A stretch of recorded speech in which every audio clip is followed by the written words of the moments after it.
Hey there, and welcome back in to the Direct Selling Accelerator podcast. My name is Sam Hind, and today I am absolutely privileged to be able to introduce you to not only a very special friend of mine, but also one of my mentors. The person I'm going to introduce you to today during our podcast recording is the beautiful Lisa McInnes-Smith. Lisa McInnes-Smith is a professional speaker who speaks globally. She's spoken in over 28 countries, sharing her story and helping others to share theirs. Lisa comes from a sports psychology background, and she's going to tell us about how she's gone from where she started out in her career to where she is today and why she is so passionately helping people to share their story, their moments, and their message. Lisa's helped me to be able to do what I do today and do it with confidence. And I am so excited to be able to have you also listen in and gain some of that amazing knowledge and skill for yourselves. So tune on in. This is going to be a really fun episode. I had a lot of fun talking with Lisa. She is just such a beautiful character inside and out. And I'm really excited to introduce you to her as well. So jump on in, listen in, and enjoy.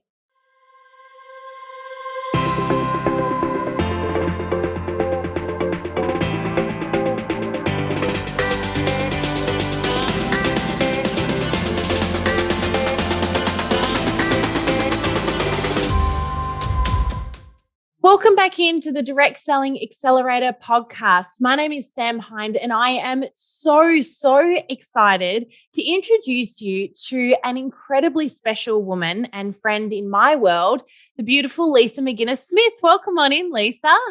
Thanks, Sam. Lovely to be with you. Now, I am super excited to introduce all of our listeners to Lisa today, and I'm really excited for you to hear a little bit of Lisa's story. Because funnily enough, we're going to be talking all about storytelling today. Now, just to give you a little bit of background information, I know that I've already given you a little bit of an intro to who Lisa is and what she does, but Lisa has got a background in sports psychology, which I find really fascinating. We're going to talk a little bit more about that today as well. But aside from that, she's been sharing her story for over 3 decades in 28 countries, which I think is a bit of an achievement. And on top of that, not only has she written 10 books, but 7 of those books have been bestsellers. So huge well done on that, Lisa. I know that's like something to be massively proud of and something that I certainly aspire to do one day is write 1 book, let alone 10. But tell us a little bit more about who Lisa is and what you do, Lisa, what you're passionate about so we can dive on in. It's so funny, isn't it, when people ask you, well, tell us about yourself. Tell me about you. Who's Lisa? Yeah. And sometimes I've got to say, Sam, that I'm like, I don't want to talk about me. I want to talk about you. I know my story. Look, probably my background just a little bit is that I was born with my left eye permanently closed. So just growing up with a handicap, how that impacted my world and my thinking about myself. Grew up in a family of professional tennis players, father and brothers, which meant there were lots of very successful men in our world. And then I went on to write a book for teenagers on goal setting and problem solving. Teenagers, now this I didn't know. Yeah, and it came out of just an adversity, really. This is the interesting part of our stories, isn't it? That sometimes we land somewhere we never intended to go because something bad happened to us. And so we had to change direction. Yep. So teenagers, wrote a book for teenagers. It just took off. Like literally, it was huge. The sales were huge. And I'm a science student. I'm not expecting to be a best-selling writer. And I'm thinking, oh, that's a once-in-a-lifetime thing. And then I did go on to write 9 more books. Wow. And that really meant that literally people just asked me to come into their world, whether it was schools, or businesses, or associations, or sports clubs, and just share my journey. And that was the beginning of speaking all over the world. So, Lisa, you decided to write a book for teenagers. And now this is something new because I've known you for a while. We probably met. I feel like I've known you for a very long time. But to be fair, we probably only met a couple of years ago. But over that time, we've spent a lot of time together. We've got to know each other. We'll talk about that a little bit during the podcast today. But what I didn't know was that you'd written a book for teenagers. Now, this fascinates me because I feel like this is actually, particularly now, a really big thing given what teenagers are going through at the moment. But tell me how you got there, why you decided to do that? All right. Because my boyfriend broke off with me. So, look, this is the interesting part of life. You know, I'd been going out with a young man for 4 years, and it wasn't a very healthy relationship. Neither of us should have stayed in that relationship. And I think I broke it off 19 times, and obviously we put it back on again. I had a major turning point in my life where I really made some significant different choices, and that just finished it for him, which meant that I was heartbroken. Of course. Boyfriends could be the cause of so many books written, couldn't they? Oh, yes. And I remember having a little conversation with God on my way home. I was 11 hours from my home. My boyfriend come from a farming background. So I'm driving back, devastated, bawling my eyes out, going, you were meant to fix it, not finish it. And I go, what do I do now? You know, like you just have these poor me moments and everything, the whole world is falling apart. And if ever I heard an audible voice, Sam, that day I heard, focus on someone you can help. I nearly smashed the car. I was like, who's talking to me? It was very funny looking back on it, but at the time it was life-changing because it was almost like all those wild, crazy thoughts that were tormenting me about poor me, little old me, suddenly came down to this, could you help someone? And in my heart, I knew I could help people that were my age and younger. Like, you know, you don't ever think to write for people that are older than you. And I thought, well, this feels so bad. I could help other people that know what this feels like. And that was the beginning of me trying to figure out how I could share what I knew. And of course, because I'm a sports psychologist by background, I knew a lot about setting goals, solving problems, recovering after disappointment. And so I started just to write these things and building self-belief. Yep. So literally I was almost writing about what I was doing for myself at that time and just sharing. And I actually wrote examples for everything I taught them. And they're all my personal examples because that's all I had to go on. Yeah. And the book was really thin and it was a little workbook. And I look back at that and think that my big brother just said, yeah, I think it'll work. I think it's useful. And it was like those words were really powerful to have a big brother go, yeah, I think it's good. Yeah, absolutely. He helped me put it, print it and put it out there. Wow. So how old were you when you did this? 26. Wow. Okay. As soon as I get off this podcast, I'm going to go check that out. I think that's fantastic. Yeah, let me tell you, the title is Why Wasn't I Told? Not to be confused with Where Do I Come From? We also have that book. Yeah.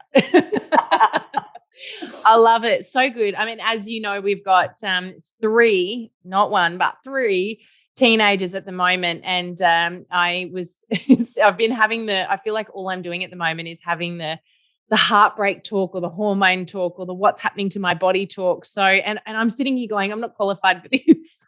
No one tells you when you have kids that you're actually going to eventually have teenagers. They just tell you about what to deal with the babies. It's true. And every teenager is different. So you're always dealing with a different personality altogether. Yes. Yep.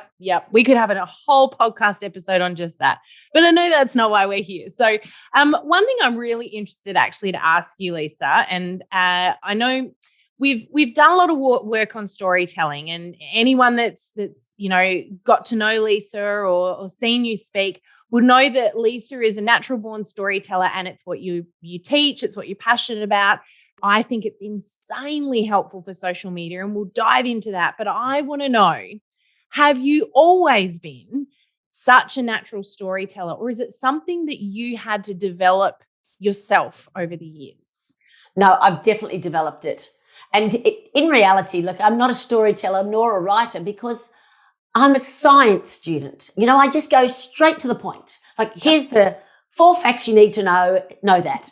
And I sort of laugh at the fact that I wrote any book because I don't flower it up. I don't add extras.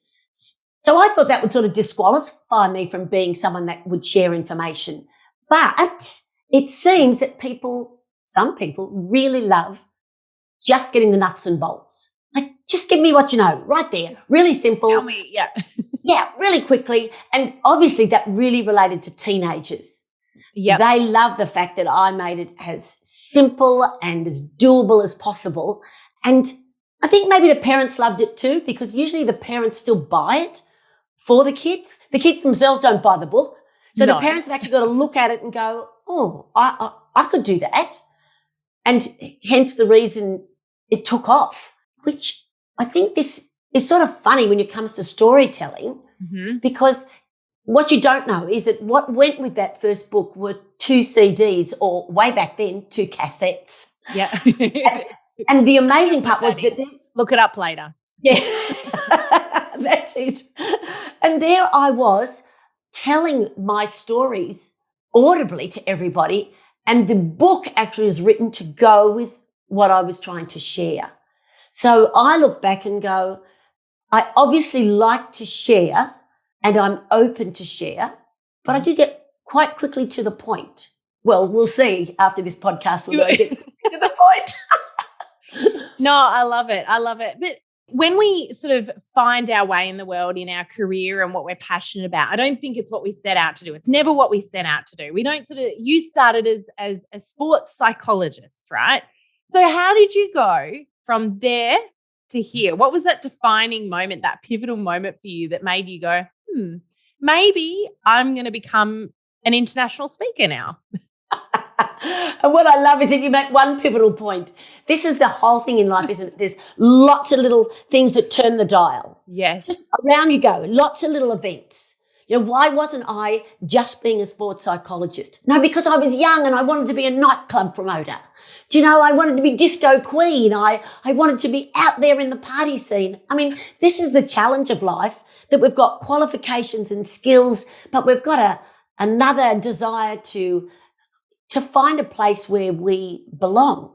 Yeah. Now, I actually had to try those other sort of entertainment world to recognize I didn't belong there. Hang on, just to be clear, you actually wanted to be a nightclub promoter? I became a nightclub promoter. Did you really? Oh my goodness. Hang so on this a one, second. you can see where it's going, because I could do all the advising with sports people during the daytime, and I could be out in the nightclubs at night. And when the opportunity for me came to because I do this often, I go, if I could do anything, what would I do right now? What would I do? Yeah, I love that. So I just do that. And I just play that game particularly when I'm feeling overwhelmed with my lot in life at any particular season. I remind myself I can put it all down. Yeah. And I can pick up the parts I want. And so I was sort of doing that at the time. You know, I was picking up the parts I wanted and trying something completely new.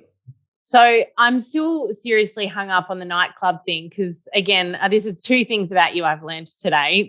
Who knows where we're going to go next. But I love that. I just want to stop on that for a little sec. Not the nightclub thing, but the bit about picking up the pieces that you want. This is actually something that I think you and I had a conversation about this probably 6 months ago. You know, I'm not going to sugarcoat it. Things have been stressful for us, just like they've been stressful for everybody else. You and I have talked about the fact that, you know, we've had to go from speaking in person at events literally as our everyday job, traveling from here to there to everywhere, to we're in a room in our house and we're speaking to a camera. There's no more humans there that we're interacting with. And that, as much as we might still be getting lots of work, is really hard. It's a really hard adjustment to make when you feed off and you love that interaction with other human beings. So there was a period of time where I was feeling pretty frustrated and annoyed. Now, remember that you said to me, you know, if you could just kind of lay it all down for a little moment and pick up the pieces that you love, that bring you joy, that you want to keep doing, what would those pieces be? And it was really good to just stop and think about that for a minute, because somehow along the lines, we tend to pick all these extra bits up. We hold all these extra balls that we didn't actually ever intend to have in our hands. Yes. And we don't realize that they're there until we stop and we put it all back down again. So I really love that. And I think that's something that anybody can use. Doesn't matter what you do. Even if you're a mum and, you know, you're not even working right now, what are all the things that you could put down and then, you know, pick up just the bits that you should be doing.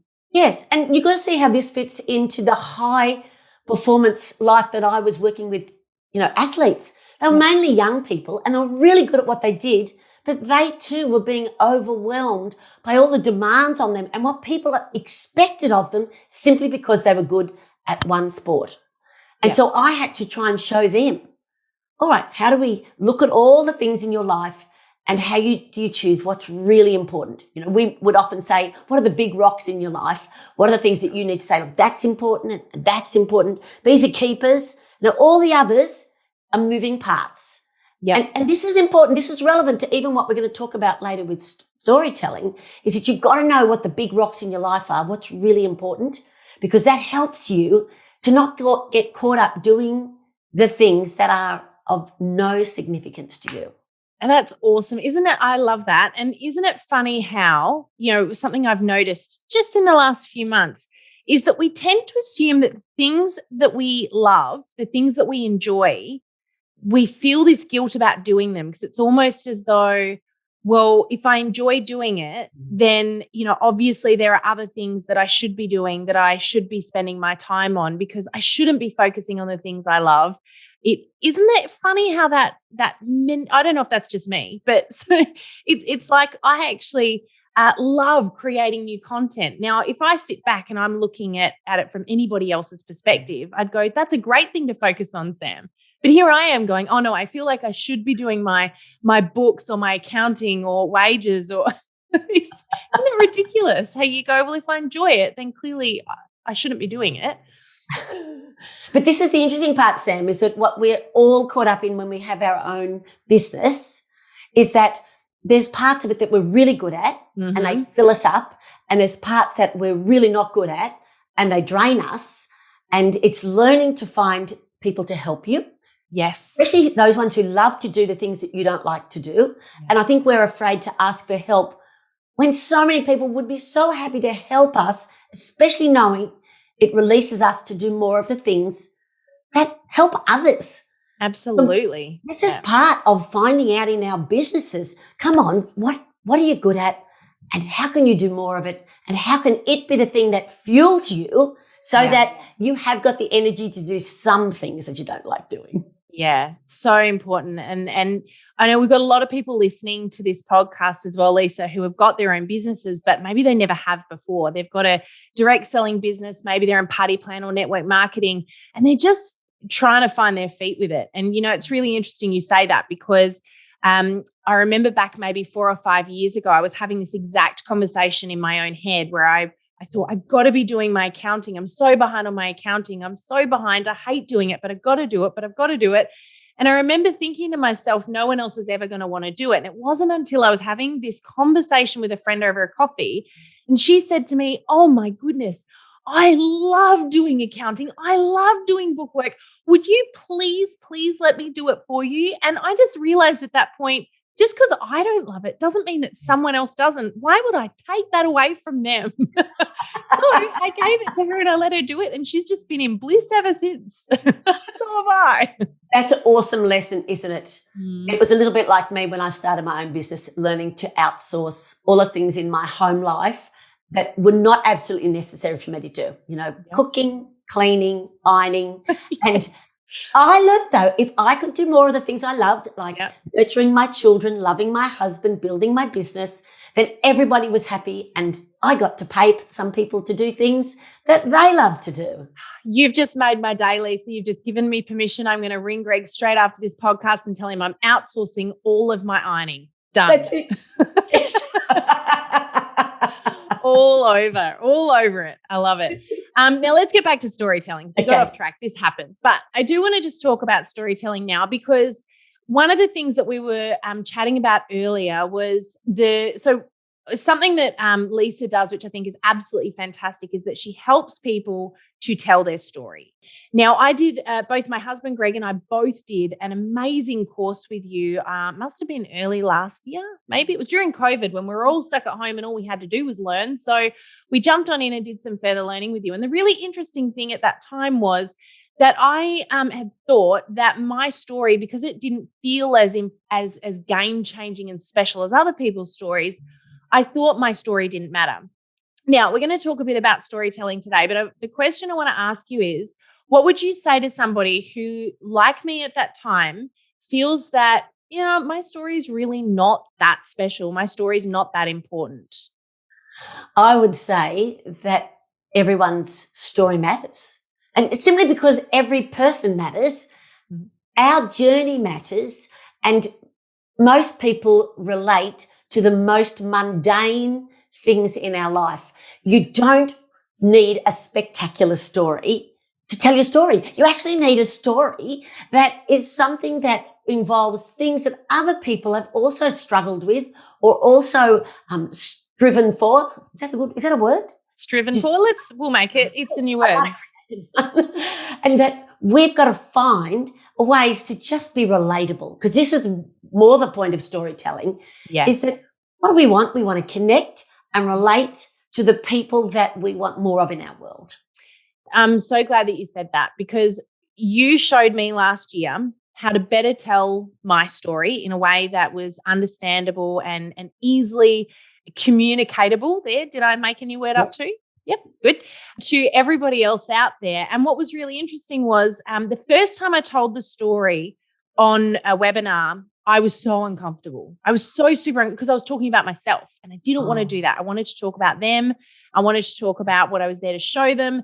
But I thought, nope, I'm going to do what Lisa's taught me to do, and I'm going to tell my story first. What was really interesting was not only did everybody listen, no one left, everyone stuck around, but afterwards I had that many people reach out to me and tell me that through my story, they had felt like I had given them permission to also share their story. But they also felt like they related better to me. And off the back of that webinar, we actually got more members into our courses than we'd ever got before. So it was really interesting. The difference, the only difference was I stopped for a little moment and allowed them to connect with who we are and what we do and my background, which, it's funny. The littlest things that you think no one's going to be interested in that, but you'd be massively surprised. Yes. Isn't that interesting that we downplay our story and we enlarge or upplay our expertise? Yes. But people don't care how much you know until they know how much you care. And therefore, we're coming back to that same thing that only do we find out about one another when we're willing to share a bit of our lives. And so our stories truly are just being willing to say, I've experienced this and this is what it looked like. Yep. Now, we're going to be talking some storytelling tips in a moment, but just before we do, Lisa, I kind of want to dangle a little carrot here and tell people about something very exciting that is happening, because we're going to be doing something a bit extra with you on the 24th of July, so not very far away now. Do you want to tell everybody or give a little hint into what we're going to be doing? Well, I would love to say that Sam, Keith and I, we're actually doing like a masterclass so that we can give you an hour of nitty gritty, really potent stuff that you can put into action straight away. And you've probably learnt by now, or the listeners, that Sam likes to get right to the point. Yeah. And I do too. And so do Keith. So the three of us, Keith, Abraham, and Sam and myself, we're going to do this masterclass just for you. And I'm thinking so that people would know that when I give 1 hour of intensity, I just love to just give people all those practical steps they can do immediately and apply them so they can get started. So I'm hoping that you're all going to come along and become great storytellers. Awesome. I love it so much. So Lisa's going to be doing a whole hour on teaching you guys. Anyone that wants to register, we'll put the link in the podcast show notes. Anyone that wants to register can learn all the tips and the strategies on how to tell your story. Now, that's where I kind of want to go next, because people assume when we talk about story that we're talking about their life story. And that's not really what we're talking about here, is it? No, because your life story would take too long. It's taken too many years to live it to be able to tell the whole thing. And most people, they are ready for small snippets. Like their attention span isn't that great. So we've got to learn to tell our story in little snippets. And then you just say a little bit, because people will let you know really fast if they're interested. They will ask you a question and then you'll have permission to tell more. Love it. So how and where can bits of our story be used? How do you strategically suggest that people utilize their story? All right. Well, I mean, I certainly know that if you're going to be on social media, people want to know who you are. They will learn what you do, but they actually are more interested in who you are first. Mm-hmm. And because I am an encourager, I love to give people the courage to take the next step, like that thing that's right in front of them. What is the opportunity right now? It might be a relationship. It might be a business building opportunity. It might be your health challenge, but it's giving people courage. Yes. So what I tend to do is tell little stories of where I've had to take a step into the unknown and what the result of that has been. And they can be tiny little steps, like asking a guy if he'd like to have a cup of coffee with you when you're a single. Would you like to have a cup of coffee? All you need to say is, do you like cake? and you can tell, well, I like coffee. How about we have a coffee and cake? So we're going to include some pickup lines in today's podcast episode. Well, look, I don't call it picking up. I call it making connections, because singles need to build a bigger circle of connection. And yes. I'm going to say, let me just apply this to business people. We also need to build a bigger circle of influence. And that we do that by being able to share our story so that other people relate, and then they share your story again into their circles. I actually kind of like that. All right, not pickup line, but let's call it a pickup line for the sake of where I'm going with this. I like that for, if you're trying to get a new lead, or if you're trying to build a new connection with a customer, I still think that one's perfect. Do you like cake? Well, I like coffee. Great. Let's organize a time to catch up. Perfect. Yes. Fantastic. I love that. And notice again, there's a story in that, isn't it? You could tell a story if you wanted to about, and I'll tell you one, because I met this woman and I really wanted to get to know her better. And I asked her, do you like cake? Well, then she told me that she actually produces magazines with cake, magnificent cake. And I said, I'm coming to your place to taste your cake. And we laughed and laughed, and we've now built a friendship simply over the fact that I just asked a question and we found we had a common interest. So anyone else out there like cake? I love that. And can I just point out, guys, that was the simplicity of sharing a story, because all you did was share a point of knowledge, a little piece of information by turning it into, and it was a real story. But that's what we're talking about with storytelling, guys, is using your story to share important things. And that can be done in any element of your business as well. Yep. And maybe let's take the wording and change it. And so we're going to take a moment in your life and just share a moment. Because that makes it nice and easy. You're not sharing a story. You're just sharing an event, something that happened, and it was just maybe a very small moment, but it was memorable. And you know that most of the family stories that have gone on for forever, your legacy stories, have come out from people just telling a moment. Absolutely. And sometimes bigger stories will come out as well. It might be, the time that this happened. Remember, one of the things we talked about, Lisa, I had to come up with a story, and it was the time my dad ran over me with the car. So, that was a slightly longer, more drawn out story. There were a few more elements to that one rather than it being just a moment. But the whole formula stays the same. This is the formula that you're going to teach. Yes. I'm assuming that you're going to share with everybody during the masterclass or the business breakthrough seminar that we're doing on the 24th. Am I right that you're going to share that? I am. Yes. Yeah, great. If not, she is now. Don't worry. I love it.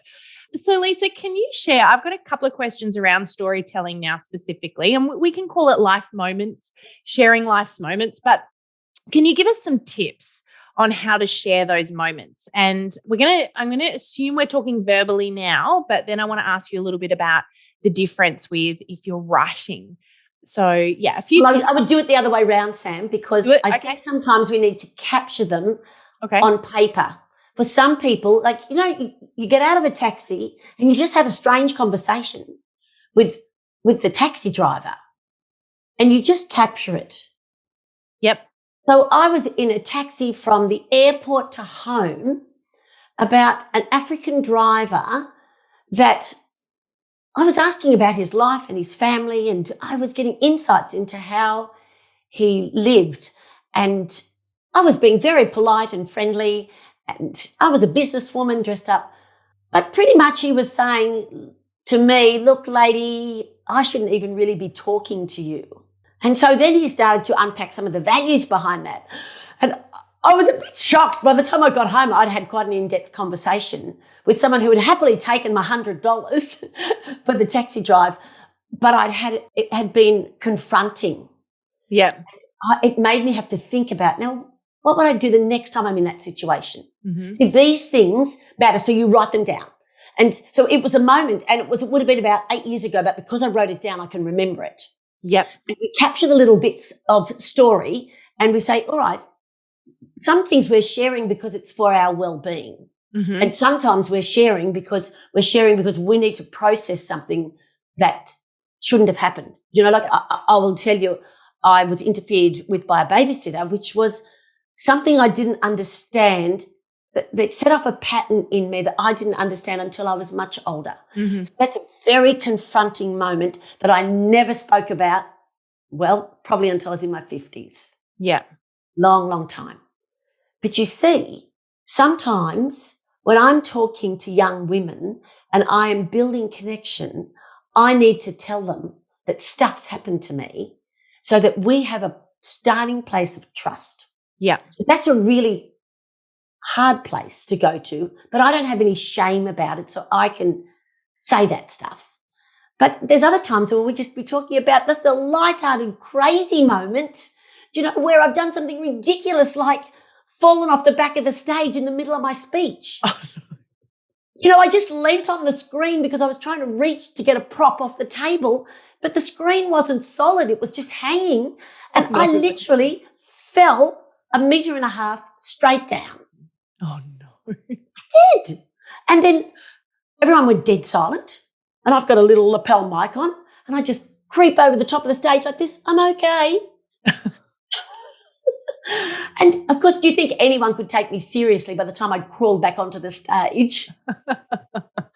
So crazy things happen, deep, difficult things happen, and we've got to know what to share and when to share it. And if we will start recording some of the moments in our life, it helps us to process. There's a whole therapy called narrative therapy about telling a story. So do not underestimate the power of writing down little moments in your life that were significant to you, because then it'll help you sort out which ones to share and which ones to not go near. You've just written it down. You don't need to go back there. Yeah. Correct. Well, and some you want to write down and burn. Yep. Actually, that in itself can be quite powerful. I've been there, done that. That's Me too. Yeah. So first of all is writing it down. When it comes to, let's just talk about social media for a little moment. Actually, I just want to go back because you talked about falling off a stage. Lisa, the last time we saw each other in person, I had a very similar experience, if you recall, and I'm still quite bruised. But if you remember, we were at the DSA conference and Greg and I were presenting, and it was the first time in person that I had presented in over a year because everything had been done virtually. And Greg and I were together, so I was sitting on a stool because we had a little panel and I had crossed my legs. Do you remember? Were you watching? Yes, I do. I had crossed my legs, and my legs, I didn't realize this, but over the course of the half an hour that we were presenting, my feet had died. I had no blood flow. So I went to step off the stool and my feet didn't work. And you guys watched me quite literally Bambi walk off the stage. It wasn't until beautiful Paul from Senegence turned around to help me off stage because I just had to stand there. Greg did nothing. I didn't know what was going on. Didn't know what was going on. No one knew what was going on. But so anyway, I think I'm going to be traumatized by that for life. And so I can't imagine what it's like to actually fall off the stage. But I feel like that in itself probably has to be a starting point next time you speak at a conference, Lisa. Just tell everyone about, it can never, ever get that bad because let's face it, I've fallen off the stage before. So that's right. Let me say too, Sam, I've broken the heels of 3 high heel shoes. I've kicked a shoe between the stairs under the stage, never to be retrievable while the presentation was on. I have had to learn to just be totally myself, just kick my shoes off, do whatever it takes, get on with the presentation and just be as real as that, because you know what? Some stuff you just can't control. No, I don't feel like we're selling public speaking right now though. All right. So here's what I wanted to ask you is getting back on track. I wanted to talk to you about social media. Now, sharing our story, and again, let's talk about moments because story sounds so big, but sharing moments when it comes to, the people that we're working with, we've got people who have got direct selling businesses. So they're usually promoting either a business opportunity or products. Yes. And one of the things that can be really difficult for them to do is to tie in their story on social media, because what they're wanting to do is promote whatever product it is that they're selling. So what tips can you give people in short form, because we don't have much time to get people's attention on social media? What tips can you give people to share their moments or their stories or their experiences on social media effectively? I think key thing is don't just do it without thinking it through. Mm-hmm. It is good to have a plan because short is best. So some people get their selfie stick out and start walking, and that doesn't work for everybody because you actually have to know what are the key things to share. And often people ramble without a plan. So let me say a little tiny thing. Let's say you were promoting a lipstick. Then you might just literally tell a funny little story about something that's gone wrong and you go, oh, what the heck? I'm just going to put my lipstick on and get on with the day. But what you're doing is you name the brand, you put your lipstick on, but you've told them a little story about something that's gone wrong in your day first. So they're connecting to you, but they're also having a laugh with you that you use your product that you love to give you a lift. Yeah. And I think lots of you have got products. I mean, I'm sure the listeners, there's so many of your products are things that you use every day. Yes. And you've got to be a little bit playful with it. Yep. So that it's fun. You learn to love what you do. Yep. And you learn to love your product. And it doesn't matter whether it was something that, is a personal resource, like, anything to do with something for the body, or whether it's actually a tangible product. A tangible product, of course, in many ways is easier to hold up, but you've got to make sure that you make it relevant to what's happening in your day. I love that so much. And just straight away, I don't know about our listeners right now. I'm hoping they're the same, but that's even just given me some inspiring little thoughts, because I know that for a lot of you guys, you are demonstrating products that you use every day. Lisa's really right. You're dealing with either makeup or health products or cleaning products, clothing, but what was that? Oils, beautiful smelling. Oils. Even, your thermomixes, like you guys have all got things that you're using every day. And there's actually, I don't know if you've come across this, Lisa, I'm sure you probably have, but there's a woman who, and she's not a direct seller, but I've used her as an example of a few times because it's so, so clever. She doesn't even sell makeup products. All she does is she gets on the camera and she tells murder mystery stories while doing her makeup. She doesn't sell the products that she's doing her makeup with, but her storytelling has become so popular because people jump on to listen to these stories while watching her do her quite elaborate makeup, that now she's got all of these people that are saying, use our products, promote our products. And it's become this thing because she's made it all about the story, not the products. But interestingly, I've seen people in fact, we were doing a little training course with some people from Norwex just recently. And one of the things I noticed was a few of them jumped in, and while they were cleaning something, their window or something like that, they started talking about something almost unrelated that had happened to them that day.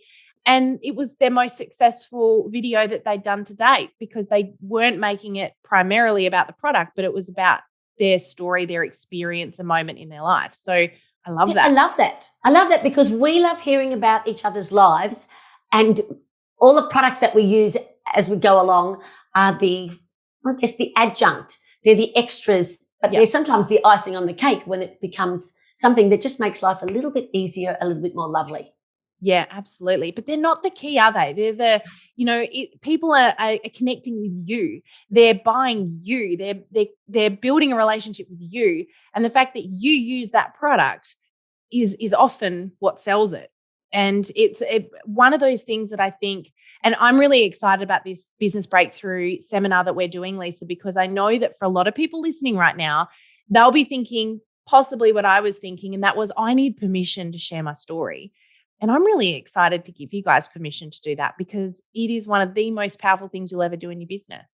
Yes. And you know, the fun thing is it doesn't matter whether you are putting washing powder in your washing machine and someone's filming you sharing a little anecdote and then they're watching you clean something. All of that can be recorded so quickly and so simply. And you can be laughing with your friend who's filming you and find that actually these are the things that the fact that you're making the video clip with a friend, having fun, laughing together is great for the viewer as well as for the experience that you're building. Absolutely.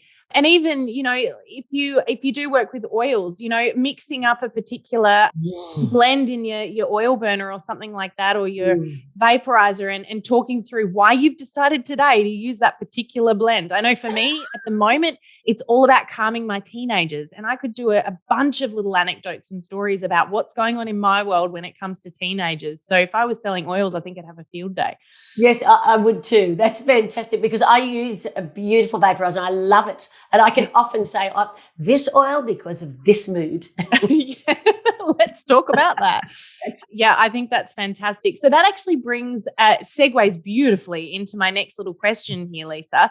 You're also very experienced with doing not just video content, but presentations. And that's one thing that you work with people a lot on is how to better present. And so my question to you is, do you have a few little tips for our listeners who would like to improve their video content when they're speaking to a camera, or maybe they're demonstrating products, for example, maybe they're in front of people, maybe rather than a camera? Probably these days it's more camera than people. But what tips do you have to help people improve their presentation or their speaking skills? And I know rabbit warren here, but just a couple of tips would be amazing. Yeah, it's funny. I'm going to say that when I'm training corporate executives and we film them and we watch them, they'll say to me, well, what do you think? And I'll say, well, you probably could have smiled. You probably could have just shown that you were enjoying the process, that you were actually happy to be there. And usually the gentleman will say, I was smiling. I was smiling the whole way through. You've told me to smile before. And we just laugh at the fact that most of us have no idea what our face is doing while we're speaking. So a little tip is show teeth. Yeah. While you are feeling a little nervous or a little bit, if you learn to speak with some teeth showing reasonably regularly for a little while, it's an exercise, it's a game you play for a while, because your mouth tells your brain that you're having fun, which means that the rest of your body relaxes a little bit more so that you really can enjoy the process. Because if you're so uptight and it's got to be perfect, then look, no one relates to perfect, so don't do perfect, all right? Can I just tell everyone? Stop doing love that. perfect. Yep, it's our motto. Don't forget perfect. Yes, and if I'd waited to write the perfect book, I would have never written one book. Maybe that's my problem. Okay, so we're going to work on that because we don't want perfect. We actually want to get out what we've got at the moment. And so this is where, if you're brand new in the business and you've got something to share, this is really important to capitalize on being new. Because when you're new, you do things in a way that the experienced people do not.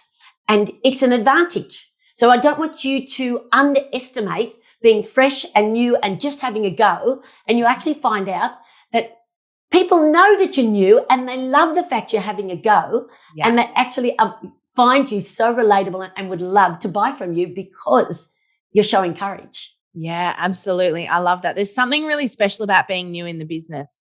We try more new things. We're not set in our ways yet. We take more risks. Absolutely. You get used to being courageous more often, and people are also more open to hearing what you've got to say at the very start, which helps you build on that as well. So yeah, I think that's awesome.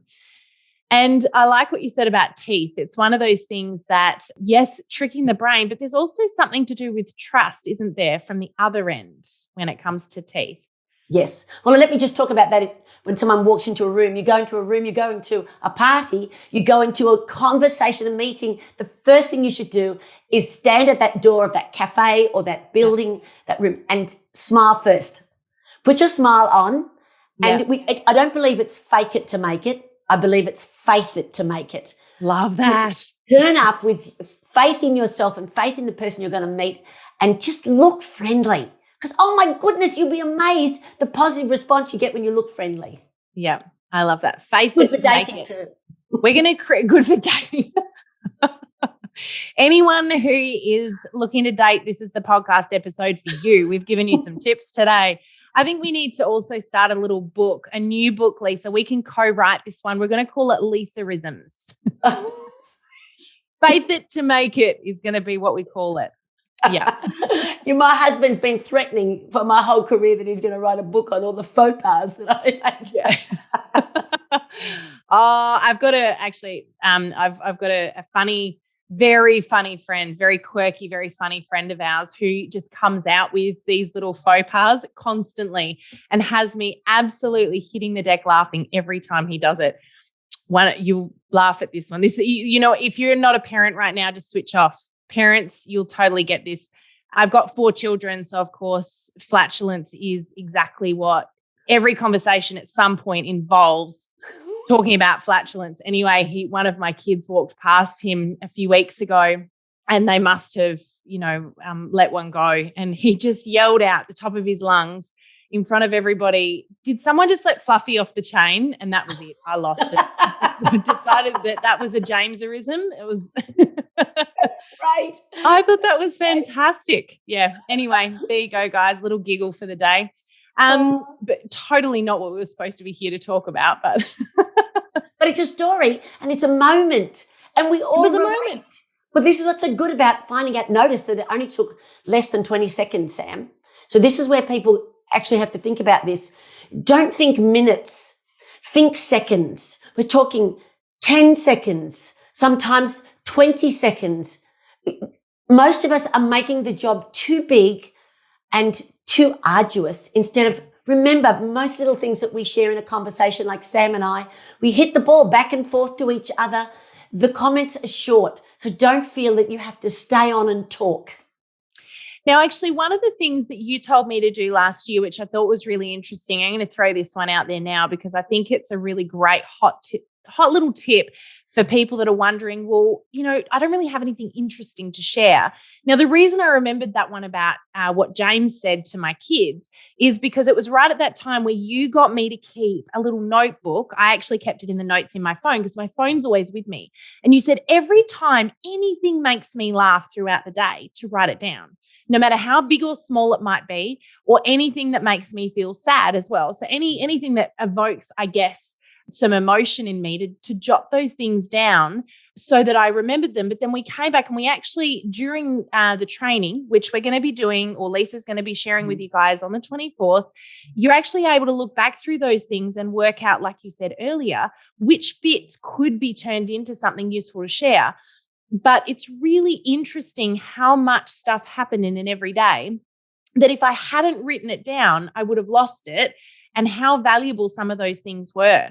And I think it was you that said to me, that's what comedians do in their everyday. It's just it's a habit that they've formed because that's where their material comes from. Yeah. They notice things that are every day that it's funny, made them smile or laugh. And as you keep a record and as you look towards things that are funny, you think more funny. So even in my very first storytelling that I ever did, I actually wrote out the script, gave it to a humorist, a comedian, and they wrote in some jokes for me to show me where I needed to have more laughter in my thinking. And that was just a really good practice. When you need help, ask someone else. Yeah, that's exactly right. Get someone else to, write it down, get someone else to read it and have a look at it as well. I love that. So good. And in fact, you even got me to record some little videos of me saying various things and show Greg and get Greg to have a look at it and give some feedback too. Do it with someone you trust, but it was really powerful. Yes. And when you're just going to do it with someone else, it's amazing. People come from such a different angle. They come up with ideas that you would have never thought of. Oh, so another little tip for professional speakers, we record what we do with the audience. And then when the audience says something funny in response to something I've said, I've got it recorded. And so I can go back and listen to where the audience thought it was funny and I can add that humor in for future events. So don't underestimate when you're in a conversation over dinner and someone laughs at something you say, just take note. Oh, what was funny? That was funny. Yeah. Pay more attention to what you do. And absolutely, I love that little, if anything makes you smile and if anything makes you laugh, because you might be able to use those tiny little things when you're doing things on social media. So you might be demonstrating a product. You might be just simply using the product, and it's a chance to talk about whatever that thing was. Remember that people buy from people they like, know, and trust. And once they connect with you, they resonate with you, they're more likely to do business with you. So help them do that. And this is the perfect way of doing it. Or can I make a comment about product? If you do something with a product that's completely unexpected and makes everyone laugh, and then you say, oh, but that was actually meant to do this. You know, like you tell them what was obvious, but you do the thing that was least expected, and that makes it really fun. I love that. That's so cool. Yep. Fantastic. Now, Lisa, you've already done this. I was going to ask you to give one piece of advice to someone who might be brand new in this business, and what might that be? So do you have anything else to add? You've already said to really utilize that being brand new in the business, but do you have anything else that you could share? Yes, I do. I think when you're brand new, you hear with fresh ears. So you're learning from lots of people. You know, you're on here listening to us. You're also listening to your leaders upline. Every time you hear something that's a gem, write it down. And then you get to quote someone else. You go, as Sam Hines says, and there's a little quote. You just repeat it. So you don't even have to come up with the content. Your upline or someone on your business has just said something that's really great, or just explained to you something that really makes your product, stand out from the crowd. Then you just say, I love the fact that my friend Cherie shared with me that she does this, this, and this with this product, and I'm going to start it straight away. It's like you don't even have to be the originator. You just be the quota of everyone around you that's sharing great ideas. Yeah. That makes it so easy to get started, because nothing's familiar to you. Everything's fresh. And you're probably going to capture things that other people that would love to try your products, or even love to try your business, be a part of it, are starting to hear it through your ears. I love that. So good. And that's also a bit of third-party validation there as well, which is super powerful, because you didn't say it, somebody else said it. So it makes it even more believable. Yes. That's fantastic. I love it. Thank you so much, Lisa. Now, guys, please do not forget that if you want to learn a little bit more about telling stories or sharing your moments, there is a process to doing this that Lisa's going to be teaching. And I have been a part of this training. It is absolutely game-changing. It's amazing. It made so much difference, even not just in my business, but also in my relationship building outside of my business as well. And so I highly, highly recommend you get registered for that. We're going to put the link in the show notes, guys. This is a once-off thing, by the way. This is a once-off event. It's going to be absolutely amazing. You're also going to have the incredible Keith Abraham coming along as well, who's going to be talking to us all about clarity, which I think we all need in this day and age. So I can't wait to hear Lisa talking about courage in sharing your story. So thank you so much, Lisa, for jumping in today and chatting with me and chatting with our audience. I really appreciate you taking out the time. You're a joy. You are a joy to spend time with. Love what you're doing. Love how you're really reaching out and giving lots of practical tips. That's why I'm excited to do the masterclass with you, because I know that what you share is highly valuable, and they're going to get some value that's like, oh my goodness, something in my pocket right now, I can do it today. Yep, I love it. I think they're going to walk away with so many things that they can implement immediately. And I know that is the dream for all three of us, is to be able to have people walk away from that and be able to implement things that make massive breakthrough in their business, which is why we've called it what we have. So really breakthrough. It's going to be fantastic. But thank you so much, Lisa. I'm going to let you get back to your amazing husband, Colin, who I know is in the background right now and making sure that, you're on time because you've got places to be and things to do. But thank you for taking this time out today to share with us. Now, if anyone wants to reach out, learn a little bit more about what you do, Lisa, how can they best connect with you? Well, certainly you can go to my website, lisaspeaks.com. If they want to email me, lisa@lisaspeaks.com. Information if they would like about doing a long process masterclass, if they really want to develop their storytelling skills in depth. And of course, they can follow me on Facebook and Instagram. And really, Lisa McInnes-Smith, I'm pretty easy to find. You type me in, there's nobody else with my surname. How's that?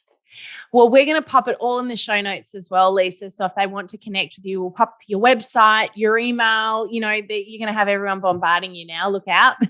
Well, I can't wait to see them at Business Breakthrough. Yes, it's going to be fantastic. Well, we're going to leave it there. So thank you so much for joining us on today's podcast episode. I'm really glad that I got to introduce you to the beautiful Lisa. And I'm excited to have all of you guys join us for the Business Breakthrough Seminar. So we will see you guys there. But thanks for joining us. God bless and bye for now.